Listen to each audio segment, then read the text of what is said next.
हरे कृष्णा। ओम अज्ञानतिमिरान्धस्य ज्ञानाञ्जनशलाकाय शलाकाय चक्षुरुन्मिलितं येन तस्मै श्रीगुरवे नमः।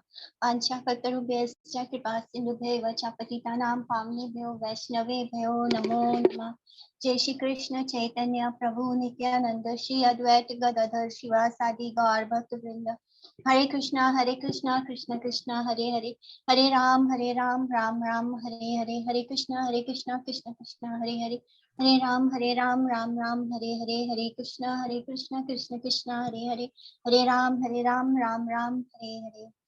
तो आज की हमारी क्लास है अवधूत के 24 गुरु। तो ये बहुत ही इंटरेस्टिंग कथा है। इसमें अवधूत कैसे अपने आसपास की चीजों में अपने गुरु को कैसे वो उनसे शिक्षा लेता है और वो कैसे उनको अपना गुरु बनाता है। तो हमने श्रीमद् भागवतम में यह आता है कि हमें एक बोनाफाइड स्पिरिचुअल मास्टर, हमारे जो स्पिरिचुअल मास्टर है वो बोनाफाइड यानी गुरु परंपरा सिस्टम से आनी चाहिए। हमें किसी को भी गुरु नहीं बनाना चाहिए। ये तो हमने बहुत डिटेल में गुरु तत्व में पढ़ा है। अभी रिसेंटली हमने किया था गुरु तत्व। तो हमें अपने गुरु को, स्पिरिचुअल मास्टर को अपना जीवन मानना चाहिए, अपनी आत्मा मानना चाहिए। वो हमारे लिए क्या है? साक्षात कृष्ण है। जैसे हमने पढ़ा था कि वो बलराम तत्व है। गुरु जो होता है वो कृष्ण का रिप्रेजेंटेटिव होता है। बिल्कुल उनको वैसे ही सम्मान देना है जैसे हम कृष्ण को देते हैं। लेकिन वो कृष्ण नहीं है, वो कृष्ण की सेवा करते हैं और हम उन्हें क्योंकि हम कृष्ण को नहीं देख सकते, हम कृष्ण को गुरु के थ्रू देखते हैं। तो गुरु इज द रिप्रेजेंटेटिव, वो हमारे लिए वो चश्मा है जिससे हम कृष्ण को देख पाएंगे। तो हमें बिल्कुल वैसा ही सम्मान देना है गुरुदेव को जैसे हम कृष्ण को देते हैं। तो हम जो भी भजन कर पाते हैं उसका मूल कारण क्या है? गुरु निष्ठा है। जब तक हमारे अंदर गुरु के लिए फेथ नहीं होगा, जब तक हम 100% गुरुदेव को सरेंडर नहीं करते हैं, तब तक हमारी भक्ति शुरू ही नहीं होगी। तो गुरु निष्ठा इज द फर्स्ट थिंग जो हमें भक्ति मार्ग पे ले आता है। जब तक हमें गुरु पर 100% ट्रस्ट ना हो तो हम कभी भी भक्ति नहीं शुरू कर पाएंगे। इट्स इम्पॉसिबल विदाउट गुरु निष्ठा। भगवान कृष्ण ने उद्धव को 11th कैंटो में जो इंस्ट्रक्शन दिए हैं, आज हम उसमें 24 गुरु के बारे में जानेंगे जो अवधूत ने हमें बताए हैं। तो ये कन्वर्सेशन है राजा यदु यानी जिसमें कृष्ण भगवान आते हैं, जिस डिनेस्टी में, वो है राजा यदु की डिनेस्टी। तो उसी के कारण उनका जो डिनेस्टी है उसका नाम पड़ा यादव। तो राजा यदु और एक अवधूत की ये ऐतिहासिक वार्तालाप है। राजा यदु ने अवधूत को कुछ क्वेश्चंस पूछा कि आपने अध्यात्म का इतना ऊंचा स्तर कैसे प्राप्त कर लिया। तो अवधूत रिप्लाई करते हैं, ये आता है 11th कैंटो 7th चैप्टर 32 श्लोक नंबर। शांति में गुरवो राजन बहवो बुद्धि उपश्रिता यतो बुद्धि उपदया मुक्तो तमिहा तांशुनो। तो बोलते हैं कि हे राजन, मैंने अपनी बुद्धि से अनेक गुरुओं की शरण ली है। उनसे दिव्य ज्ञान प्राप्त करने के बाद अब मैं मुक्त अवस्था में पृथ्वी पर विचरण करता हूँ। अब आप मेरे उन गुरु के बारे में सुनिए। इन अवधूतों का नाम, ये जो अवधूत हैं जिनके बारे में हम बात कर रहे हैं वो कौन है? दत्तात्रेय। तो जिनको भगवान का सत्यवेश अवतार भी कहा जाता है। तो अकॉर्डिंग टू SB 4.25.11 में आता है कि अवधूत कौन है? अवधूत शब्द का अर्थ होता है कि जो सबसे मुक्त है, जो सबसे मुक्त है। तो अवधूत का मतलब होता है कि सबसे मुक्त होना। एक व्यक्ति जो जिसके ऊपर, हरे कृष्ण प्रभु,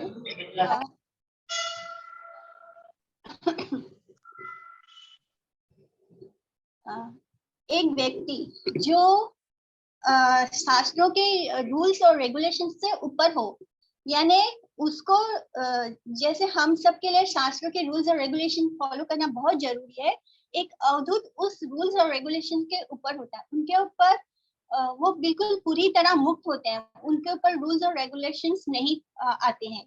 दैट इज आफ्टर अटेनिंग, जब हम अवधूत के स्टेज पे पहुंचते हैं तो हमें शास्त्रों के रूल्स और रेगुलेशन से हम मुक्त हो जाते हैं। तो वो जैसे चाहे जैसे वैसे कार्य कर सकता है। ये अद्भुत अवस्था है, बिल्कुल हवा की तरह है जो किसी बाधा की परवाह नहीं करती। ये अवधूत दत्तात्रेय वस्त्रहीन निर्भय होकर जा रहे थे। किसी को नहीं पता कि कहाँ जा रहे हैं, स्वयं उन्हें भी नहीं पता कि वो कहाँ जा रहे हैं। तो वो कभी बहुत हंसते हैं, तो कभी रोने लगते हैं, तो कभी धरती पर लोटपोट करने लगते हैं, मतलब बिल्कुल एक बच्चे की तरह। उनको देख के ऐसा लगता है जैसे उन पर किसी भूत प्रेत का साया हो।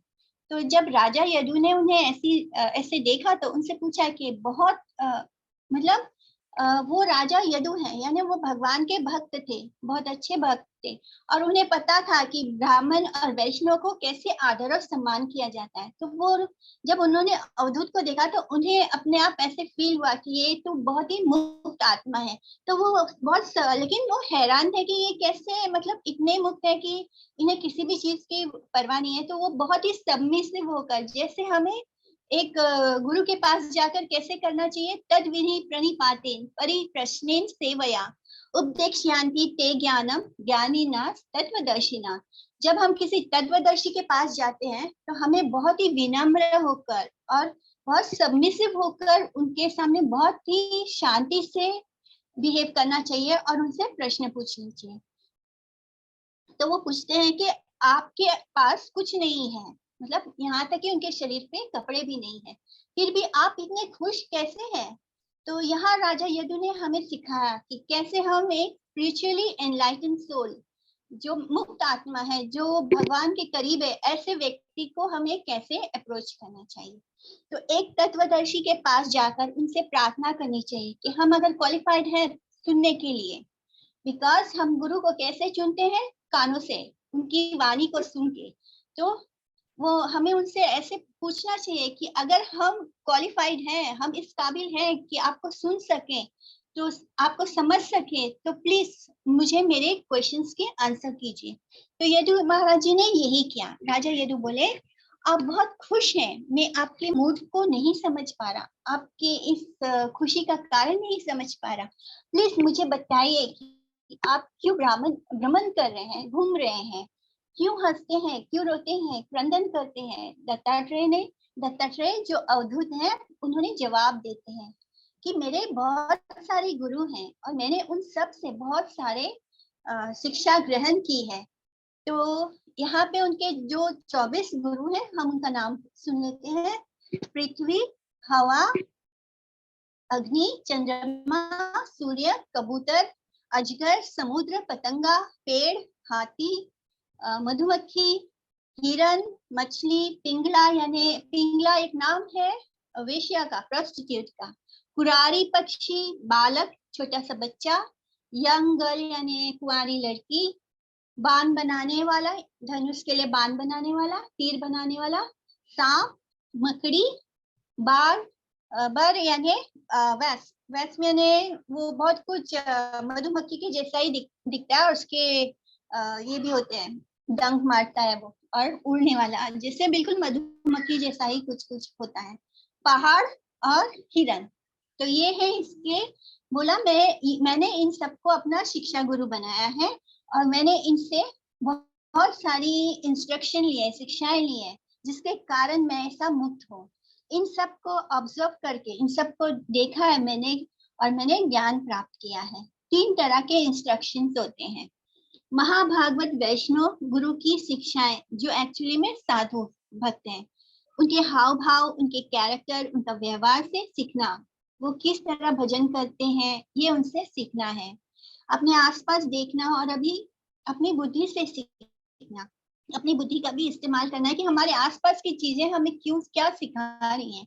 इस तरह दत्तात्रेय बता रहे हैं कि उन्होंने प्रकृति से क्या सीखा, अपनी बुद्धि और भजन से। हमें भी यही करना है। सुनने का मतलब है बात को हृदय में ले जाना। एक सुनना होता है कि एक कान से गया, दूसरे कान से निकल गया, और दूसरा सुनना होता है कि कान से हृदय में चला गया।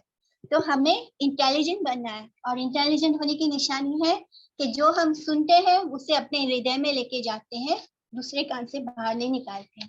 सो we should not be foolish. तो तो दत्तात्रेय ने राजा को अपनी 24 गुरु की शिक्षाएं देते हैं। तो पहला है पृथ्वी। तो हमें पृथ्वी से क्या सीखना है? पेशेंस एंड टॉलरेंस, यानी सहन शक्ति और शांति। धरती कहीं भी खोदो, धरती पर आप कहीं भी कुछ भी खुदाई कर दो या स्टूल पास कर दो, यूरिन पास कर दो, धरती पर कोई भी गंदगी भी फैला दो, कहीं भी घर बना लो, कहीं भी कुछ भी कर लो, धरती पर आप कोई भी कंस्ट्रक्शन कर लो, कोई भी गंदगी कचरा उठाकर फेंक दो, मल मूत्र त्याग दो, कुछ भी कर दो, लेकिन धरती कभी हमारे उससे उसके कारण धरती कभी हमसे बदला नहीं लेती। वो हमेशा टॉलरेंट रहती है, सहनशील रहती है। ये एक एक्स्ट्राऑर्डिनरी क्वालिटी है जो वैष्णव के अंदर होता है, प्योर वैष्णव के अंदर। अगर कोई वैष्णव के साथ कुछ भी गलत करता है तब भी वो उसको माफ कर देते हैं। हमें ऐसे ही बनना है। तो हमने पृथ्वी से सीखा पेशेंस एंड टॉलरेंस। फिर हम माउंटेन के पास जाते हैं। तो अवधूत ने अपने दूसरे गुरु के बारे में बताया, दत्तात्रेय ने, कि उनके दूसरे गुरु है पहाड़, पर्वत। तो हमें पर्वत हमें क्या देते हैं? हमें ढेर सारे पेड़ पौधे। कौन से? हर तरह के पेड़ पौधे जो हमें नॉर्मली नीचे नहीं मिलते हैं, वो पहाड़ों पे जड़ी बूटी और मेडिसिनल पेड़ पौधे, वो सब कुछ भरा हुआ होता है पहाड़ों पर। जैसे हमने हिमालय पर भी देखा है कि कितने तरह तरह के जड़ी बूटियां होती हैं। फिर वो हमें शुद्ध जल देते हैं। जो पहाड़ से निकलने वाला जल होता है, उसको जो जल हम पानी बॉईल करके पीते हैं, उससे भी कहीं ज्यादा शुद्ध होता है जो पर्वत के ऊपर से पानी, जो वाटरफॉल होता है वो। उसके बाद उसमें ये सब वो किसके लिए करते हैं? दूसरों के लिए, अपने लिए नहीं यूज करते। हमारा जीवन भी दूसरों के लिए होना चाहिए। तो हम बोलते हैं ना कि अगर इंसान और जानवर में क्या अंतर होना चाहिए, कि जानवर जो होता है वो सिर्फ अपने बारे में सोचता है, बस एक इंसान के पास ही बुद्धि है, वो दूसरों के लिए जी सकता है। तो पहाड़ हमें सिखाते हैं कि हमें दूसरों के लिए जीना है। दूसरा, पर्वत हमेशा एकांतवास करता है, वो हमेशा एकांत में रहता है। और इनके एसोसिएशन में जो साधु हैं, वो भी जैसे हमने हिमालय में देखा है कि जो साधु होते हैं वो वहां जाके तपस्या करते हैं, वहां रहते हैं। और गोवर्धन जी पर भी देखा है। तो इसी तरह जो पहाड़ है वो हमें सिखाता है कि हमें जो गलत एसोसिएशन है उससे दूर रहकर अपनी साधना करनी चाहिए। तो पहाड़ किसका संग करता है? साधु का संग करता है। तो हमें इन पर्वत से यही सीखना है कि हमें दूसरों को देना है, दूसरों के लिए जीना है और हमेशा साधुओं का संग करना है। We have to associate with the devotees.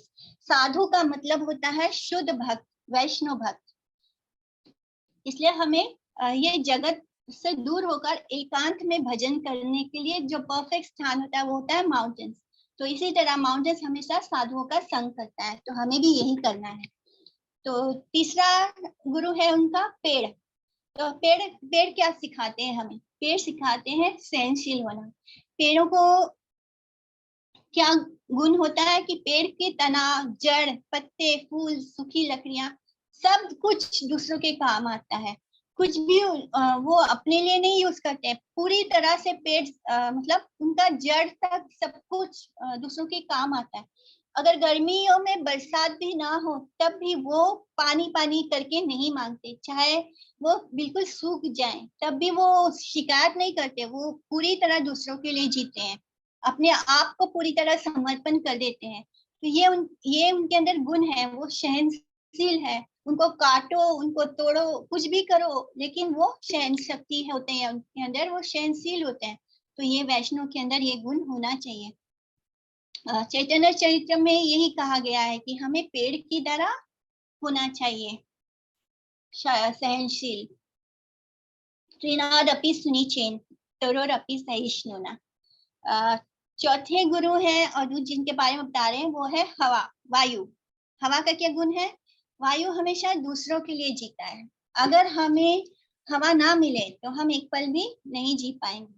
तो वो ये हवा हम किसके काम आ रहा है? हमारे काम आ रहा है, जीवों के काम आ रहा है।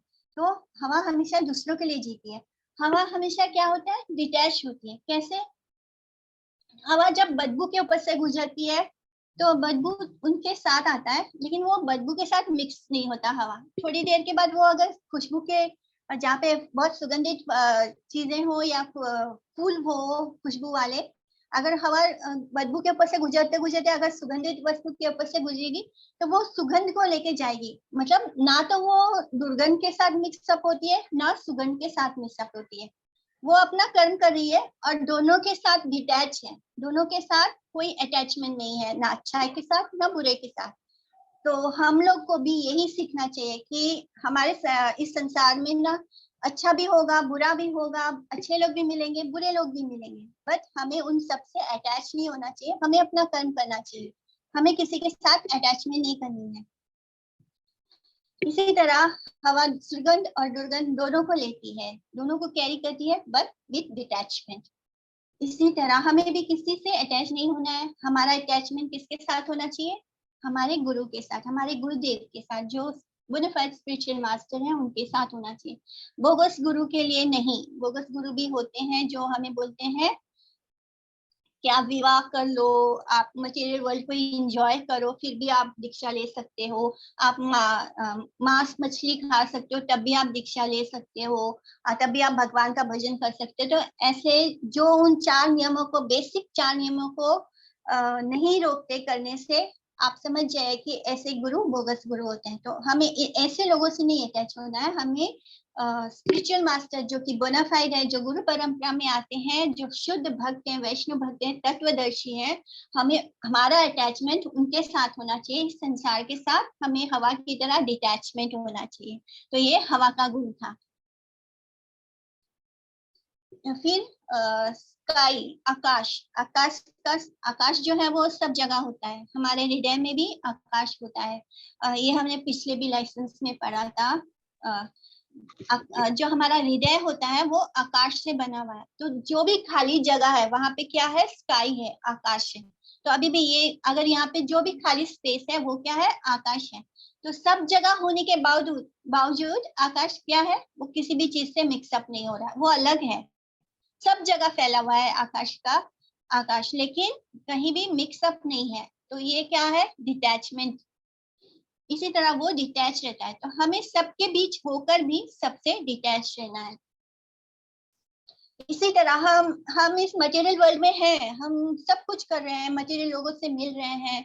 जैसे हमें सब्जी लेना हो तो हम किससे लेते हैं? वो तो मटेरियलिस्टिक ही होंगे, जरूरी नहीं कि सब्जी या दुकानदार, हम जो भी जरूरी सामान लेने घर से बाहर निकलते हैं तो वो सारे भक्ति होंगे, हम उनके साथ नहीं एसोसिएट कर रहे हैं।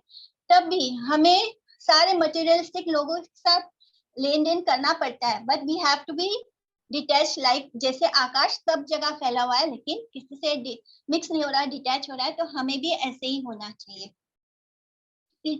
छठा गुरु है पानी। जल की क्या क्वालिटी है? प्योरिटी एंड सॉफ्टनेस और रिफ्रेशमेंट, यानी वो हमें अंदर से रिफ्रेश कर देता है और प्योरिटी उसका गुण है। तो जब हम स्नान करते हैं तब खुद को प्योर और रिफ्रेश फील करते हैं। तो हमें भी जल की तरह प्योर होना चाहिए, जो भी हमें मिले वो उस प्योरिटी को फील करे और उसके अंदर भी पॉजिटिविटी आए। जब हमारे अंदर प्योरिटी होती है तो हम जिससे भी मिलते हैं ना, वो इंसान अपने आप हमारे अंदर की इस प्योरिटी को फील करने लगता है। तो इसी तरह हम सामने वालों को पॉजिटिविटी दे देते हैं। तो हमें भी इस जल की तरह प्योर होना है और जो भी हमें मिले वो भी प्योर हो जाए। तो यही हमें कृष्णा कॉन्शियस में रह के करना है कि हमें खुद को कृष्णा कॉन्शियस बनाना है, बहुत ज्यादा अच्छे से भक्ति करनी है। तो पानी का जो क्वालिटी है वो है प्योरिटी। सातवां गुरु है अग्नि, फायर। तो अग्नि क्या? अग्नि मल को भी जला देती है, फिर भी उसकी अच्छी सुगंध बरकरार रहती है। वो अग्नि में हम कुछ भी डाल दें, कोई भी गंदगी डाल दें, लेकिन जो अग्नि है वो अग्नि ही रहती है, वो सब कुछ खत्म कर देती है, सब गंदगी को भी जला देती है।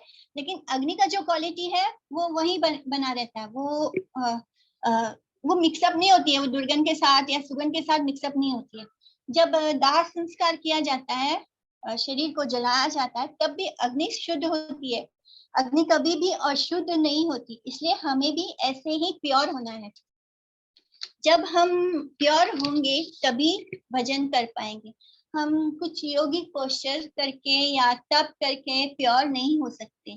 प्योरिटी इज पॉसिबल कब? जब हम कृष्ण और उनकी लीलाओं का स्मरण करेंगे, उनकी नाम का स्मरण करेंगे, उनकी लीला का स्मरण करेंगे कृष्ण की, तभी हमारे अंदर इस अग्नि की तरह प्योरिटी आएगी कि हम दूसरों को भी प्योर कर पाएंगे। अग्नि भी हर गंदगी को जला के सब कुछ प्योर कर देती है, तो इसी तरह हमें खुद को भी प्योर रखना है और हमारे पास आसपास मिलने वाले हर इंसान को प्यार करना है, और उसके लिए हमें कृष्णा और कृष्णा का भजन करना है, उनकी लीलाओं का स्मरण करना है।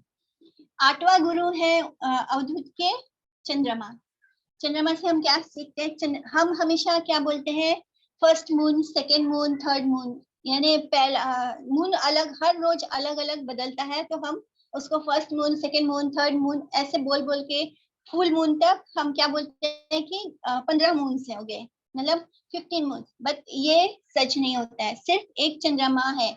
अगर स्पेस में जाकर हम कहीं देखें तो क्या होगा, चंद्रमा हमेशा फुल ही रहता है, फुल मून ही होता है, पूरा ही होता है। बस कभी राहु से उसे ढक देता है तो कभी केतु से ढक देता है।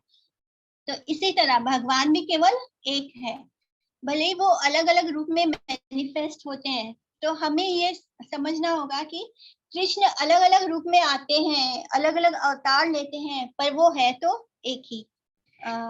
ये शिक्षा दिया हमें मून ने। फिर आता है सन, सूर्य। सूर्य का ना जन्म होता है ना मृत्यु होता है।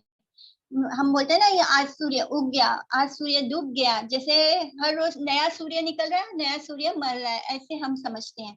तो सूर्य का ना जन्म होता है ना मृत्यु होता है, फिर भी जब सूर्य उगता है तो लगता है कि उसका जन्म हुआ है। जब उसकी रोशनी सब जगह फैलती है तो लगता है कि बहुत सारे सूर्य हैं, लेकिन सिर्फ एक सूर्य है। तो इसी तरह परमात्मा भी हमें सब जगह दिखाई देते हैं, हर जीवात्मा के अंदर परमात्मा है, हर एटम के अंदर परमात्मा है, हर चीज के अंदर परमात्मा का वास है। लेकिन वो बहुत सारे दिखते हैं, पर वो जैसे सूर्य एक है वैसे परमात्मा भी एक है, लेकिन जीव अनेक हैं, जीव बहुत सारे हैं, पर परमात्मा सिर्फ एक है। सब जीवों में जो सुपर सोल परमात्मा है वो सिर्फ एक है। फिर 10वें गुरु को बताते हैं कि वो है अजगर। तो हमें अजगर नहीं बनना है, बट हमें उससे वो शिक्षा लेनी है। क्या शिक्षा? कि अजगर हमेशा एक ही जगह पर रहता है, लेकिन कुछ जीव उसके आसपास आ जाते हैं, जिससे वो अजगर खा जाता है। अजगर मूव भी नहीं करता, वो जहाँ पड़ा है वहीं पड़ा रहता है, वो हिलता डुलता भी नहीं है। तो अगर कुछ जीव उसका भोजन बन के उसके सामने मतलब उड़ते उड़ते आ गए तो वो क्या करता है, उनको खा लेता है चुपचाप। लेकिन वो उसको पाने के लिए मेहनत नहीं करता, अपने भोजन के लिए वो कभी मेहनत नहीं करता, कोई कष्ट नहीं उठाता, जो अपने आप उसके पास आ गया वो खा लेता है। तो वो यहाँ वहां नहीं जाता है। ठीक इसी तरह हमें भी हमारे पूर्व कर्मों के हिसाब से वो सब मिलेगा जो हम डिजर्व करते हैं, ना ज्यादा ना कम मिलेगा। तो हम लोग को इतना एंजाइटी करके संसार में हम लोग अपना समय मटेरियल चीजों को एक्यूमुलेट करने के लिए लगा रहे हैं। हम संसार की भोग वस्तु को पाने के लिए बहुत कष्ट करते हैं, बहुत मेहनत करते हैं, इधर उधर रिश्तेदारों को सबकी चापलूसी भी करते हैं। बहुत बार तो हमें सामने वाला इंसान अच्छा नहीं लगता, पर उसके सामने हम ऐसे हंसते बोलते हैं, इतनी चापलूसी करते हैं, किस लिए? ताकि उससे हमें कोई मटेरियल बेनिफिट प्राप्त हो सके। तो ऐसे हमें कैसे बनना है? अजगर की तरह, जो हमारे पास हमारी किस्मत में लिखा होगा वो हर हाल में हम आएगा हमारे पास। एक अजगर बहुत भूखा हो सकता है, बहुत समय से उसको भोजन नहीं मिला होगा, तब भी वो यहाँ वहां नहीं जाता। हमें भी ऐसे ही होना चाहिए। अगर कुछ बिना एफर्ट के आ रहा है तो उसको एक्सेप्ट कीजिए। जैसे प्रहलाद महाराज ने कहा था कि जैसे दुख बिना मांगे आता है, वैसे ही सुख भी बिना मांगे आएगा। बिकॉज जो हमारी किस्मत में, दुख भी हमारी किस्मत में हमारे कर्मों के कारण हमारे प्रारब्ध में लिखा गया है। तो जो दुख है वो भी बिना मांगे आएगा, जो सुख है वो भी बिना मांगे आएगा। तो हमें दोनों के लिए प्रयत्न नहीं करना है, ना सुख के लिए प्रयत्न करना है ना दुख के लिए प्रयत्न करना है। हम चाहे कुछ भी कर ले, जो हमारे प्रारब्ध में लिखा है वो तो आना ही है, आएगा। हमारे जीवन यापन की जरूरत हमारे प्रीवियस कर्मों के हिसाब से ही आएंगे, इसलिए हमें हर सिचुएशन में सहनशील रहना है। तो अजगर हमें सिखाता है कि हमें किसी भी ना अच्छे किसी भी चीज के लिए एफर्ट नहीं करना है, हमें जीवन यापन करने के लिए बहुत एफर्ट्स करके अपना समय उस चीज में नहीं लगाना है। हमारा समय कीमती है, हमारा ये मनुष्य देह कीमती है, तो इसको कहाँ लगाना है? भगवान की भक्ति में लगाना है। इसलिए जो हम लोग नॉर्मली इस संसार में रहकर हम क्या करते हैं, हमारे पास टाइम नहीं होता है, हम संसार को पाने की कोशिश में लगे रहते हैं, तो वो नहीं करना है। ये हमें अजगर ने सिखाया, पाइथन ने। 11th गुरु क्या है? समुद्र, ओशन। समुद्र हमें खुश रहना सिखाता है, उसकी लहरें इस बात का प्रमाण है। जब वो लहरें आती है तो अपने आप हमें अंदर से फील होता है ना कि समुद्र खुश है। तो समुद्र की लहरें हमें खुश रहना सिखाती हैं, लेकिन इसके साथ ही वो बहुत ही शांत और गंभीर भी होता है। लहरें तो किनारों पे आती है, लेकिन अंदर जब समुद्र को हम ध्यान से देखते हैं बीच में, तो वो कैसा है? एकदम शांत, कोई चिंता नहीं, कोई परेशानी नहीं, एकदम शांत और गंभीर। अंदर उसके गहराई है, ग्रेव है वो। हमें इस क्वालिटी को अपने अंदर लेना है। हमें एक चींटी भी अगर काट ले तो हम क्या करते हैं? हम बार बार बोलते रहते हैं कि हमें चींटी ने काटा, हमें चींटी ने काटा। तो हम छोटे छोटे चीजों पर परेशान हो जाते हैं और रिएक्ट करते हैं। But how is ocean? Ocean एकदम शांत, गंभीर है। कुछ भी हो जाए, लोग पता नहीं क्या क्या समुद्र में फेंक देते हैं, लेकिन आप समुद्र को देखिए, वो एकदम शांत रहता है। तो ये सहनशीलता होती है। खुश रहना भी एक क्वालिटी है कि सब कुछ होने के बावजूद भी हमारे अंदर की खुशी नहीं जानी चाहिए। तो ये सब कुछ हम किससे सीख रहे हैं? समुद्र से। शांत रहना, गंभीर रहना और खुश रहना। पतंगा, पतंगा मौत होता है, जिसे अक्सर हम देखते हैं ना कि बरसात का मौसम जैसे अभी चल रहा है, तो ट्यूबलाइट्स पे, बल्ब पे या पे कहीं कैंडल वगैरह जला हुआ हो तो कुछ पतंगे आके उसके आसपास ही घेरे रहते हैं। ट्यूबलाइट देखो तो पूरा भरा हुआ रहेगा पतंगे से। तो ये पतंगे रोशनी की तरफ अट्रैक्ट होते हैं और मारे जाते हैं। तो इसी तरह स्त्रियों को पुरुषों से और पुरुषों को स्त्रियों से केयरफुल होना चाहिए। जब इन दोनों के बीच में अट्रैक्शन होता है, तो जब तक स्त्री और पुरुष या बॉडीली कॉन्सेप्ट में है, जब तक हम खुद को ये समझ रहे हैं कि मैं स्त्री हूँ, मैं पुरुष हूँ, जब तक हम इस कॉन्सेप्ट में है, तो हमें ऐसे अट्रैक्शन से बचना चाहिए। स्त्री को पुरुष से और पुरुष को स्त्रियों से, दोनों के लिए शास्त्र जब भी बोलते हैं तो वो दोनों जेंडर के लिए बोलते हैं, वो सिर्फ पुरुषों के लिए नहीं बोलते हैं, वो या केवल स्त्रियों के लिए नहीं बोलते हैं। तो दोनों को ही इस अट्रैक्शन से बहुत केयरफुल होना चाहिए, क्योंकि जैसे ये पतंगा रोशनी से अट्रैक्ट होता है, वो देख रहा है कि उस दूसरे पतंगे भी उस पर अट्रैक्ट होकर मर चुके हैं, लेकिन वो अपने अट्रैक्शन को रोक नहीं पाता, क्योंकि उसको नहीं समझ में आ रहा है कि बाकी के पतंगे मर चुके हैं, उस रोशनी में जाके जल गए हैं।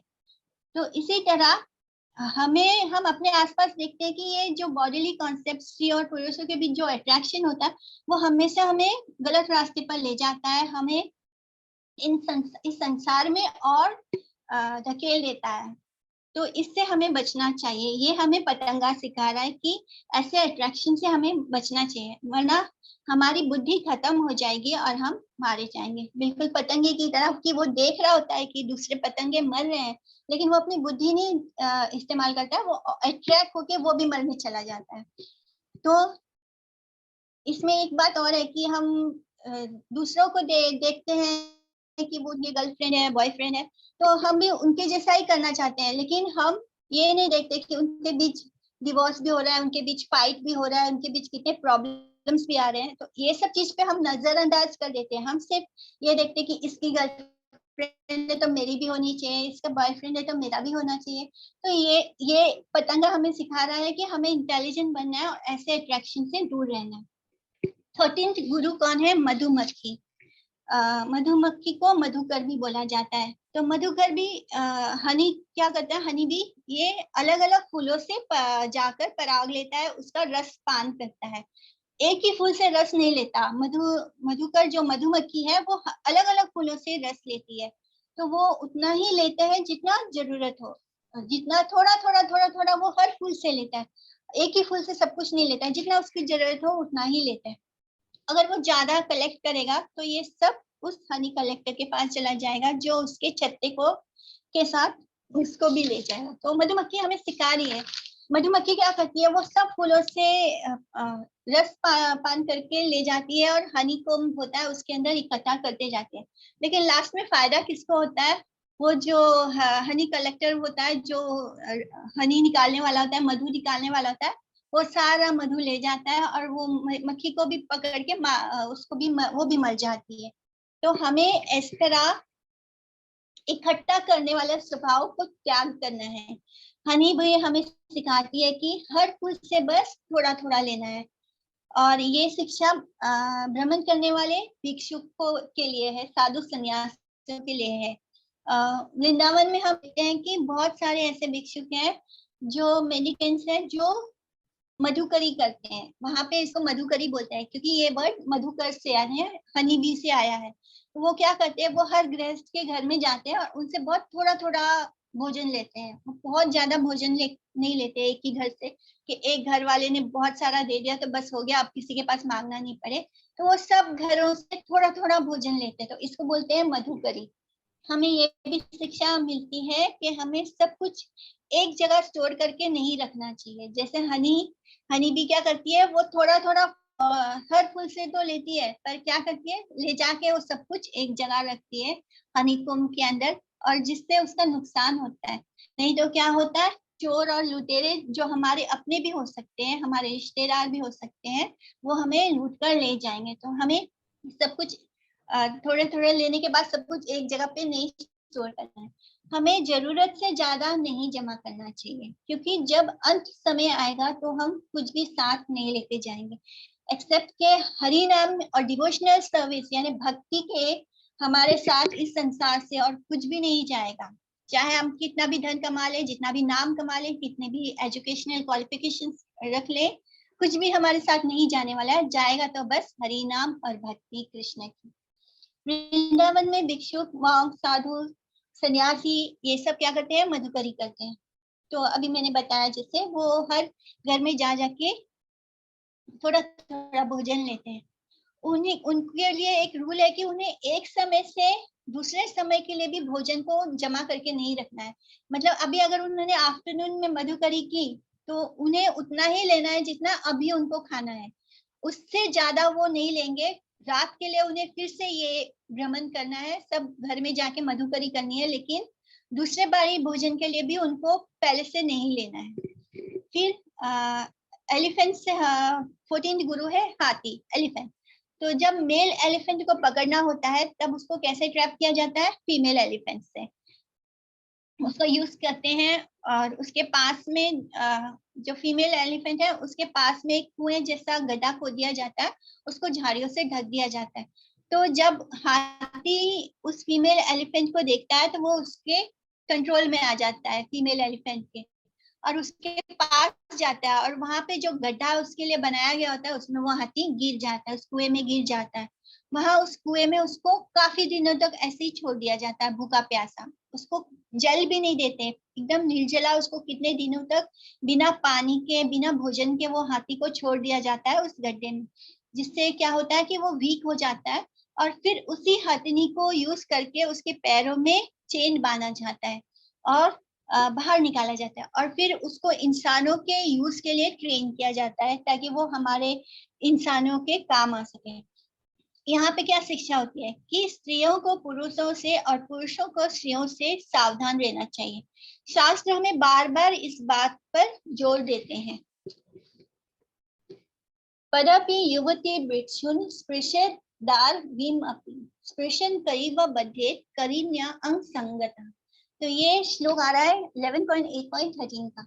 संत पुरुष को चाहिए कि वह किसी युवती का स्पर्श ना करे, किसी भी जो भक्ति में है, जो भगवान को पाने के इसमें साधना कर रहे हैं, ऐसे लोगों को चाहिए कि वो किसी भी युवती का, किसी भी वुमेन का स्पर्श ना करें। यहाँ तक कि काठ की, अगर लकड़ी की बने हुए गुड़िया होगी जो स्त्री के रूप में है, फीमेल फॉर्म में है, तो उसका अपने चरणों से भी स्पर्श नहीं करना चाहिए। they should not touch from their feet also, पैरों से भी स्पर्श नहीं करना चाहिए।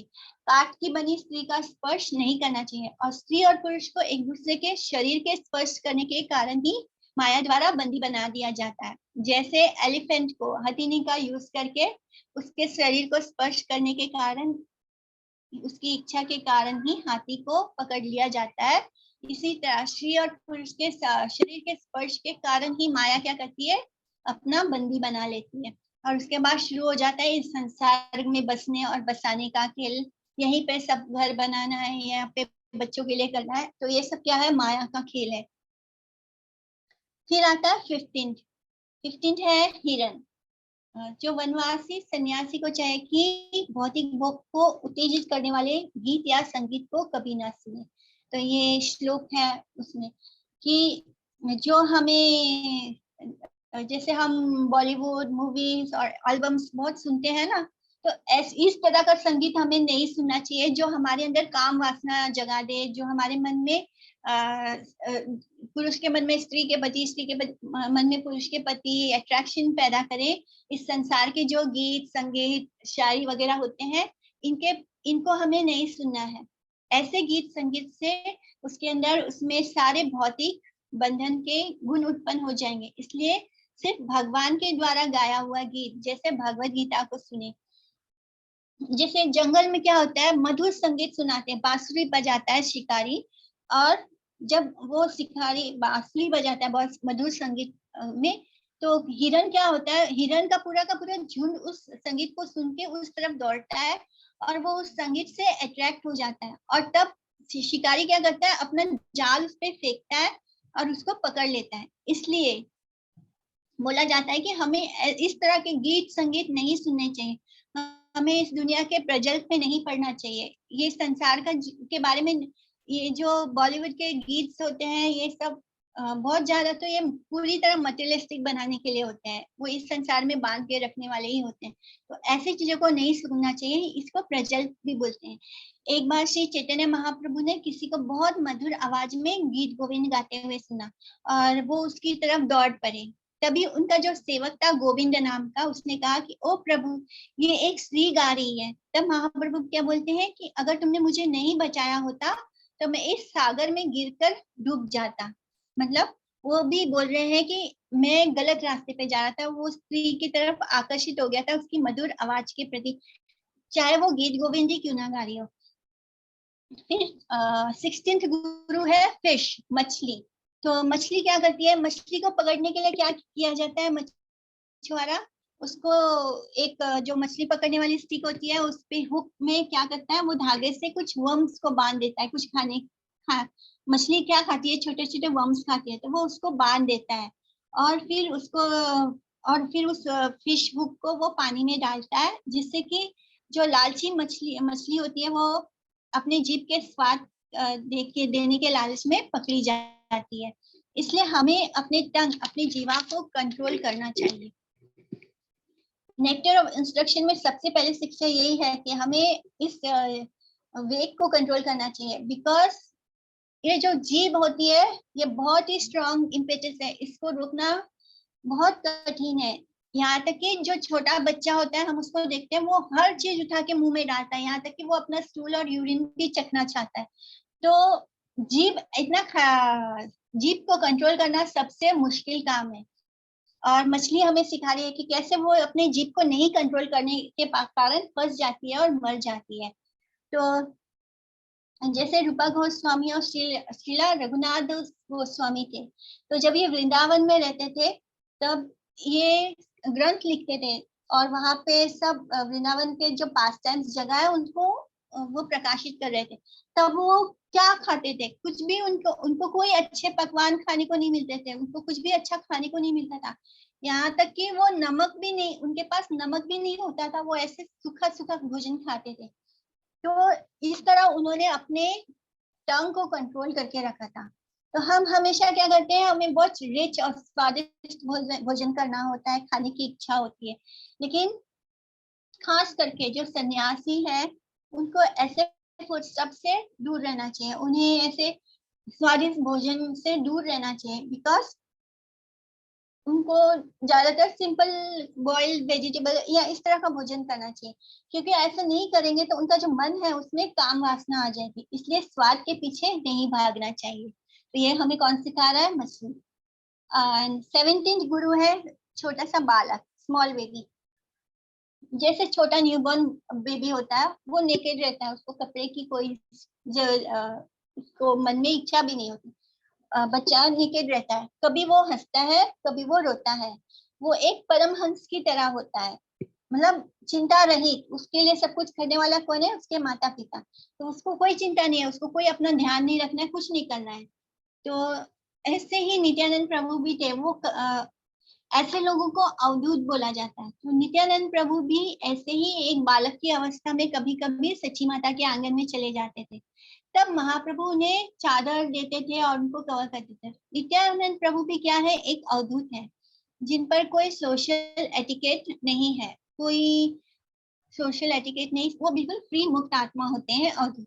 तो इसलिए उनका मैरिड या अनमैरिड होना भी उससे कोई फर्क नहीं पड़ता।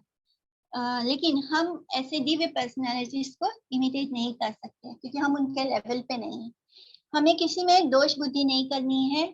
जैसे एक बच्चा बहुत कुछ करता है बट हम जानते हैं कि वो एक बच्चा है, उसी तरह सारे जीव एक दूसरे से अलग हैं। मतलब कोई दूसरा कुछ कर रहा है तो हमें ये नहीं सोचना चाहिए कि ये इसने ऐसे किया वैसे किया, हम उसकी निंदा करते हैं, हम उसमें दोष बुद्धि करते हैं। जैसे हम बच्चे को समझते हैं ना कि ये बच्चा है इसलिए ऐसे कर रहा है, हम उस पर ध्यान नहीं देते, तो इसी तरह हमें आसपास के लोगों पर भी ध्यान नहीं देना है। जिस भगवान ने सबको जैसा उनको बनाना था वैसे बनाया है, तो उसमें हम कौन होते हैं? फॉल्ट फाइंड करने वाले, दोष ढूंढने वाले।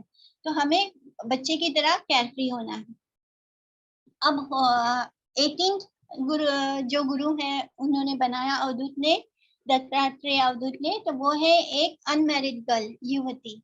तो एक लड़की के माता पिता घर पर नहीं थे। एक दिन कहीं बाहर चले गए थे, तो वो घर में अकेली थी। उसके पास घर में खाना बनाने के लिए भी कुछ नहीं था, कोई सामान नहीं था, बस कुछ सब्जी थी और चावल भी नहीं था घर में। तो दूसरे गांव से कुछ सज्जन आते हैं उसको देखने के लिए। उसकी उसकी शादी की बात चल रही थी, तो वो उसको देखने आते हैं, लड़की को, लड़के वाले। तो जब वो लड़की देखती है तो वो अतिथियों का अच्छे से स्वागत सत्कार करती है, सबको आसन देती है, घर में अच्छे से बिताती है। फिर वो अपने रसोई में चली जाती है खाना का इंतजाम करने के लिए, लेकिन घर में तो कुछ है नहीं। तो वो क्या करती है, पीछे के दरवाजे से जाके पड़ोसियों से कुछ चावल मांग के लेके आती है, लेकिन वो उसको चावल के बदले धान दे देते हैं, जिससे कूट के फिर हम चावल निकालते हैं। तो इसी तरह वो कुछ धान ले आती है पड़ोसियों से मांग के, और फिर वो धान को कूटना शुरू करती है चावल निकालने के लिए। तो वो जो ओखली है जिसमें वो कूट रही है, तो उसकी कलाई में शंख के ब्रेसलेट्स है, चूड़ियां हैं, जो खनकने लगती है, जो उससे बजने लगती है एक दूसरे से टकरा कर। तो वो क्या करती है, पहले दो दो चूड़ियां निकाल लेती है, शंख वाली, जो शंख के कारण और भी तेज तेज बजने लगती है, तो वो दो चूड़ियां निकाल लेती है। फिर अब उसके दोनों हाथों में दो दो चूड़ियां और बची है, फिर वो कूटती है, तो फिर वो जोर जोर से आवाज करता है। तो वो लड़की क्यों डर रही है इस आवाज से? क्योंकि वो सोचती है मेरे ये लोग मुझे देखने आए हैं, ये लोग कहीं मुझे गरीब समझ ना ले। इनको ऐसे लगेगा कि इस घर में कोई नौकर चाकर नहीं है और ये लड़की अकेले बैठ के काम कर रही है, ये लोग मुझे गरीब समझ लेंगे और ये लोग मुझे पसंद नहीं करेंगे। तो वो लड़की अतिथियों से छुपाने के लिए पहले दो बैंगल्स निकाल लेती है, फिर क्योंकि रसोई में वो खुद काम अकेले कर रही थी, तो वो फिर भी दो दो दो चूड़ियां उसके हाथ में रहते हैं, तो वो अभी भी आवाज कर रहे हैं। तो यहाँ वो क्या करती है, वो दूसरा एक एक चूड़ी और निकाल लेती है। अब उसके दोनों हाथों में बस एक, दोनों कलाइयों में बस एक एक चूड़ी है। तो वो जब फूटती है तो आवाज नहीं होता है। तो यहाँ हम क्या शिक्षा लेते हैं कि हमें ज्ञान संग त्याग करना है और द्वैत त्याग करना है। ज्ञान जन संग त्याग करना है। जो आम जन है, मतलब ऐसे लोगों से बहुत दूर रहो जो भगवान के अस्तित्व को स्वीकार नहीं करते, उनको ऐसा एज अ पर्सन नहीं मानते। कुछ लोग भगवान को बोलते हैं ना कि भगवान सब जगह है, वो इंसानों के जैसे नहीं है। तो हमें ऐसे जन संघ को त्याग करना है और अद्वैत त्याग करना है। यानी जो दो को नहीं मानते, वो मायावादी है, उनको त्याग करना है। जन संघ का मतलब होता है कि ऐसे लोगों का संग जो कृष्ण भक्त नहीं है, यहाँ पे ये शिक्षा होती है कि चूड़ियां जब दो लोग भी होते हैं तो वो अपने अपने बातों से एक दूसरे को उनके बीच लड़ाई होने के भरपूर चांसेस होते हैं, लेकिन जब एक ही इंसान अकेला रहता है तब वो शांति रहती है। ये भी शिक्षा मिलती है। और जनसंग यानी गलत लोगों का त्याग करना है, यानी उसने गलत जो चिड़िया आवाज कर रही थी उसने सब उतार के बस एक एक चिड़िया छोड़ दी। तो उसने हर ऐसा गलत जो संग था जिसके कारण आवाज हो रहा था, जिसके कारण उसका दूसरों को पता चल जाता है कि वो काम करे, तो इसी तरह हमें जनसंघ का त्याग करना है। और अद्वैत मीन्स होता है कि मायावादी, हम मायावादियों को या नॉन डिवोटियों का संग नहीं करना चाहिए। इवन इफ अगर वो हमारे माता पिता हो, हम उन्हें किसी और तरीके से सर्व कर सकते हैं, बट कभी उनके सामने हरि कथा नहीं करनी चाहिए। अगर हमें ऐसे परिवार के साथ अगर हमें ऐसे परिवार के साथ रहना पड़े जिसमें मायावादी सोच के लोग हो, अगर हम ऐसे घर में हो तो हमें उनके साथ मिक्सअप भी होना पड़ सकता है। लेकिन तब भी हम उनको कभी कृष्ण के बारे में ना बताएं, हरि कथा बोलकर उनको डिस्टर्ब नहीं करना चाहिए, क्योंकि वो भगवान पर फेथ नहीं करेंगे और वो बस अपने आप को ही आप मतलब सही मानेंगे और आपको बच्चा समझकर वो स्वीकार नहीं करेंगे। तो ये अद्वैत का मतलब ये होता है, जनसंघ का त्याग करना है, अद्वैत यानी मायावादियों का त्याग करना है। उसके बाद आता है कुंवारी, वो लड़की जो है वो हम थोड़ा डिटेल पढ़ लेते हैं। उस कुंवारी कन्या ने अपने हाथ की चूड़ियां उतार दी ताकि उनके होने वाले ससुर को ये पता ना चले कि वो क्या कर रही है। इसी तरह ऐसे लोग आपके पेरेंट्स या फ्रेंड्स जो कृष्ण भक्त नहीं है उनको डिस्टर्ब नहीं करना चाहिए, जिनको आपकी भक्ति के प्रति कोई एप्रिसिएशन नहीं है, जो आपको भक्ति में आगे बढ़ना तो दूर आपकी भक्ति को स्वीकार ही नहीं करते। हमें ऐसे लोगों का त्याग करना है, उनके साथ मिक्सअप नहीं होना है। और अगर हमारे घर में ही है ऐसे लोग तो हमें उनको हरि कथा बोलकर उनको डिस्टर्ब नहीं करना है, क्योंकि फिर वो और भी ऑफेंस करेंगे भगवान के बारे में उल्टा सीधा बोल के। और हमें झगड़े से बचने के लिए अकेले ही रहना चाहिए। 19 गुरु है तीर बनाने वाला, एरो मेकर। तो एक बार एक तीर बनाने वाला सीधा और स्ट्रेट तीर बनाने में इतना मगन हो गया था, वो ठोक रहा है और उसको स्ट्रेट करने, तीर स्ट्रेट होता है तभी वो काम करता है। तो वो तीर बना रहा था, उसमें मगन हो गया, इतना मगन हो गया कि बनाने में तल्लीन हो गया कि उसके पास से गाजा बाजा बारात लेकर कौन जा रहा था। बारातियों ने बहुत सारे, जब राजा चलते हैं तो उनके आसपास सब गाजा बाजा बजाने वाले होते हैं, बहुत लोगों की भीड़ चल रही होती है। तो राजा महाराजा सामने से गुजर रहे गया और ये तीर बनाने वाला इतना तल्लीन हो गया कि ना उसको कोई बैंड बाजी की आवाज सुनाई दी, ना उसको पता चला कि इतनी भीड़ यहाँ से मेरे सामने से गुजर गई। तो वहां पास में बैठा एक इंसान उसको पूछता है कि किसी ने उससे पूछा कि तुमने राजा की भव्य यात्रा को देखा, कितना सुंदर था, कितनी रौनक थी। तो बोला कि कब कब आए थे राजा, मैंने तो नहीं देखा। इसी तरह हमें कृष्णा में एब्जॉर्ब रहना चाहिए। आसपास के जो नॉनसेंस चल रहा है उसमें अपना ध्यान नहीं लगाना है। सब कुछ हमारे सामने होता रहेगा, हम जब तक इस संसार में हैं, हम इस मटेरियल वर्ल्ड को पूरी में ही रहेंगे। तो हमें भक्ति तो इसी दुनिया में रह के करनी है और ऐसे ही नॉन डिवोटीज के साथ रह के करनी है। तो हम हर चीज में दोष नहीं निकाल सकते। तो हमें क्या करना है, हमें अपना मन कृष्ण में लगा देना है। फिर हमें आसपास क्या हो रहा है इससे हमें कुछ पता नहीं चलेगा, कुछ नहीं लेना देना नहीं होगा। तो इसलिए हमें हमेशा हरि नाम संकीर्तन में एब्जॉर्ब रहना चाहिए। ना तब तो ना हम संसार की चिंता होगी, ना हम इस संसार के लोगों की प्रजल्प में पड़ेंगे। तो ये शिक्षा हमें दिया एरोमेकर ने। 20th गुरु है, उनके 20वें गुरु है स्नेक, सांप। तो सांप जो होता है वो क्या करता है, वो हमेशा अकेले रहता है और अकेले ही घूमता है। वो चूहे के बिल में रह लेता है, वो अपना घर भी नहीं बनाता और बहुत अलर्ट रहता है, क्योंकि अगर हम उससे काफी दूर भी हो तभी वो अपने घूमती आंखों से, उसके उसके आंखों में पलक भी नहीं होता है, तो वो अपनी घूमती आंखों से हमको नोटिस कर लेता है।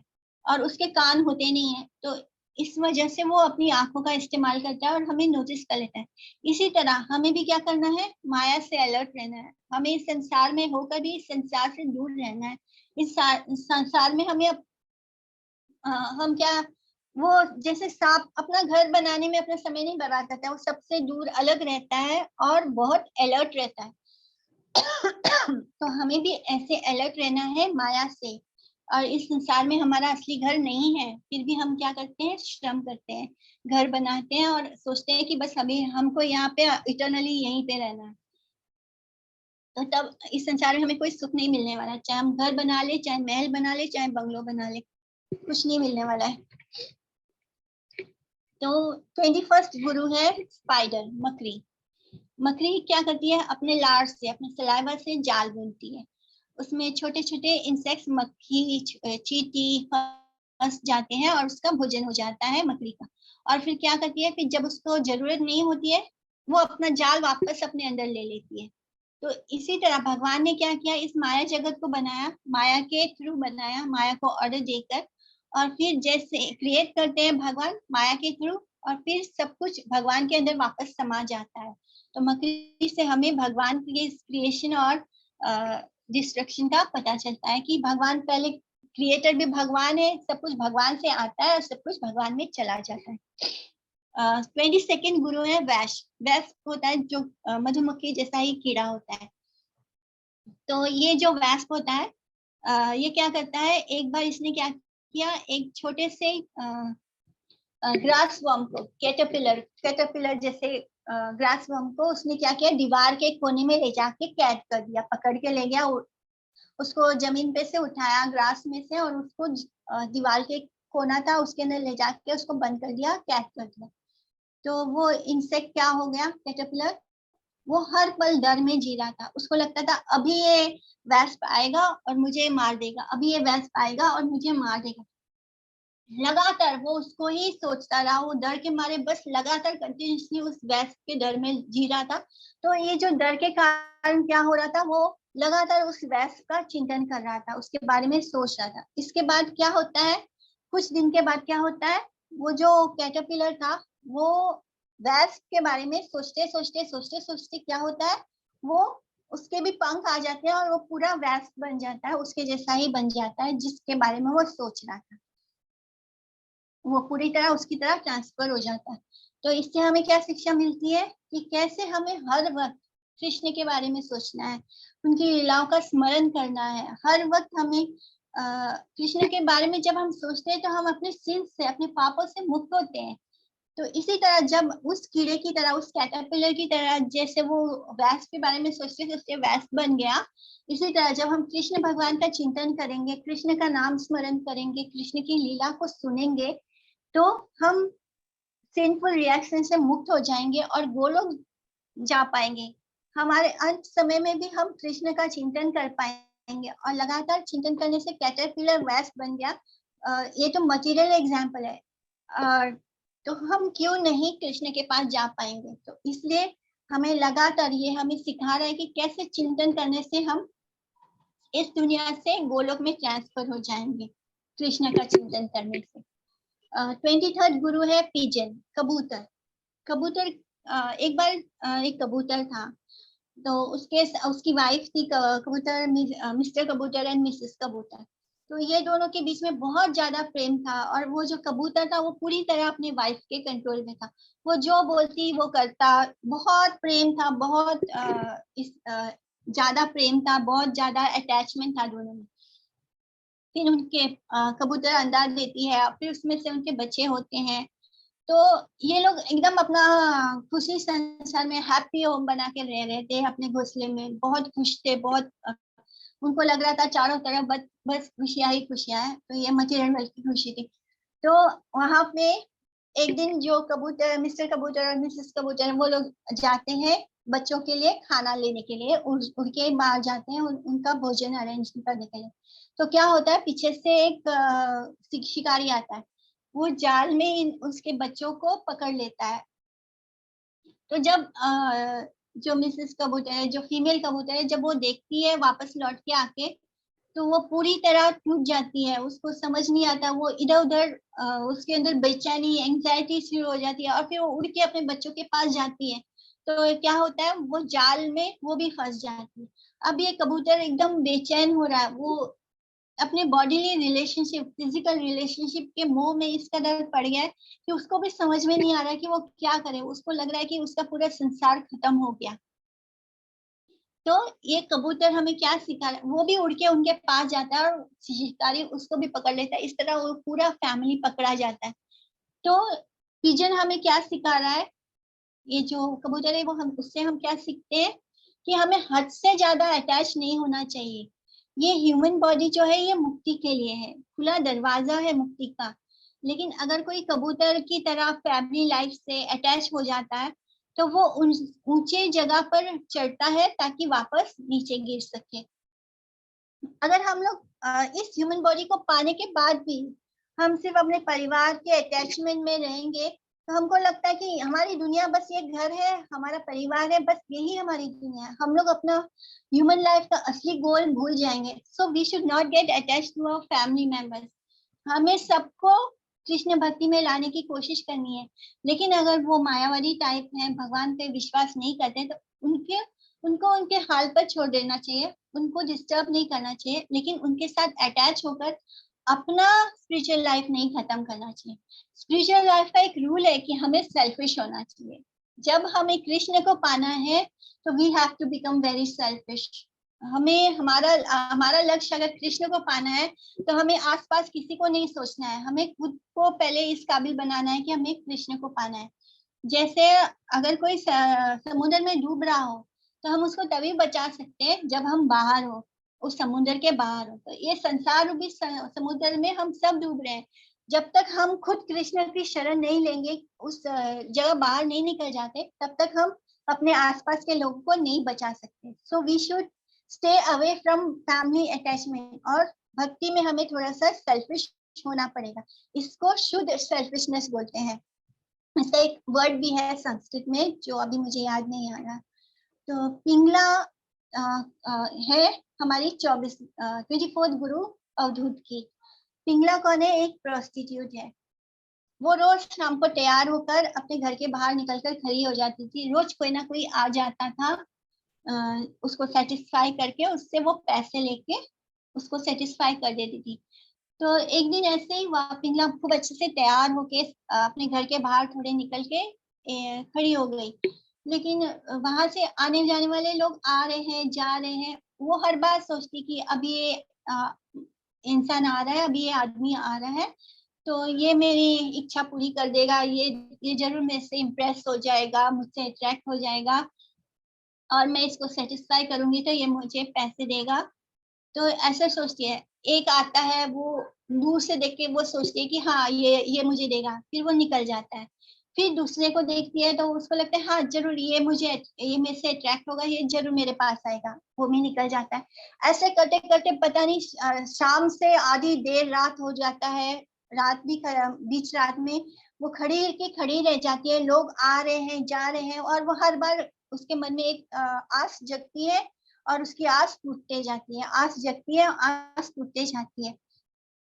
फिर अचानक वो खुद को पिंगला क्या सोचती है कि उसको लगता है कि थोड़ी देर के बाद वो एकदम तंग और परेशान सी हो जाती है। उसका सारा एंजाइटी खत्म हो जाता है। वो सोचती है कि मतलब वो इतना तंग आ जाती है कि इतने लोगों के बारे में वो सोच रही थी, अब ये आएगा, अब ये आएगा, अब ये आएगा, कोई भी नहीं आता। तो फिर वो उसके मन में से वो जो इच्छा थी वो खत्म हो जाती है। उसका पूरी इच्छाओं का त्याग हो जाता है। और फिर वो रियलाइज करती है कि मैं कैसी पागल हूँ जो ऐसे हार्ड मांसपेशियों शरीर वाले पुरुषों के प्रति आकर्षित हो रही हूँ, और मैं ये सोच रही हूँ कि ये मेरी इच्छा पूरी करेंगे। तो उसको ये रियलाइज होता है कि उसने अपना समय बर्बाद कर दिया इस प्रोफेशन में आके। इस तरह मैंने जो अपना समय मुझे कृष्ण को देना चाहिए था, भगवान विष्णु को देना चाहिए था, उसके बदले मैंने ऐसे लोगों पर बर्बाद कर दिया। ये शरीर क्या है? वो बोलती है ये शरीर 9 द्वार है, और हर द्वार में से क्या आती है? दुर्गंध आती है। ये शरीर में हार्ड मांस है और क्या है? पूरा गंदगी है, सब जगह से बदबू ही आ रही है। इस शरीर में कुछ भी अच्छा नहीं है, और मैं इस शरीर के सुख के लिए भाग रही थी। तो अचानक उसके अंदर डिटैचमेंट आ जाता है। जब उसका कोई भी इच्छा पूरा नहीं होता है तो सडनली उसके अंदर एक डिटैचमेंट आ जाता है और उसको रियलाइज होता है कि वो गलत गलत कर रही है, उसने अपना समय अपना जीवन सब बर्बाद कर दिया। अगर वो कृष्ण के प्रति आकर्षित होती तो वो भी लक्ष्मी की तरह उनकी सेवा कर रही होती। तो वो हमें शिक्षा दे रही है, ये प्रोस्टिट्यूट हमें क्या सिखा रही है कि हमें सेंस ग्रेटिफिकेशन की आशा से ही हमारे अंदर दुख होता है। तो जैसे उसके अंदर, पिंगला के अंदर ये इच्छा खत्म हो गई कि उसे किसी से कुछ नहीं चाहिए, अचानक उसको अंदर से बहुत सुख महसूस होता है, उसको अंदर से खुशी मिलती है। इसलिए हमें ये संसार से कोई भी तरह की आशा छोड़ देनी है और अपना मन कहाँ लगाना है, कृष्ण से। हमें जो आशा करनी है वो किससे करनी चाहिए, कृष्ण से, इस संसार से नहीं। और अपने सेंस ग्रेटिफिकेशन के लिए नहीं, अपनी इच्छाओं को पूर्ति के लिए हमें किसी से कोई आशा नहीं करनी चाहिए। इच्छा का त्याग हम नहीं कर सकते। We can not leave our desire. हमें अपनी सारी इच्छाएं कृष्ण के प्रति करनी है। हम इच्छाओं का त्याग कभी नहीं कर सकते। अगर हमने इच्छा त्याग दी तो हम मृत हो जाएंगे, हम मरे हुए हैं। तो जो डिजायर है, जो सेंस ग्रेटिफिकेशन है, उसको छोड़ना है और अपने सारे सेंसेस को भगवान में लगाना है। हम जो भी करते हैं वो भगवान के लिए करना है। तो ये शिक्षा पिंगला को मिलती है। उस रात अचानक उसको ये आत्मज्ञान होता है और उस रात वो अपनी सारी एंजाइटी छोड़कर शांति से सो पाती है। तो ये पिंगला ने हमें सिखाया कि हमें सेंस ग्रेटिफिकेशन की आशा नहीं करनी चाहिए, क्योंकि ये हमारे दुखों का कारण है, मूल कारण है।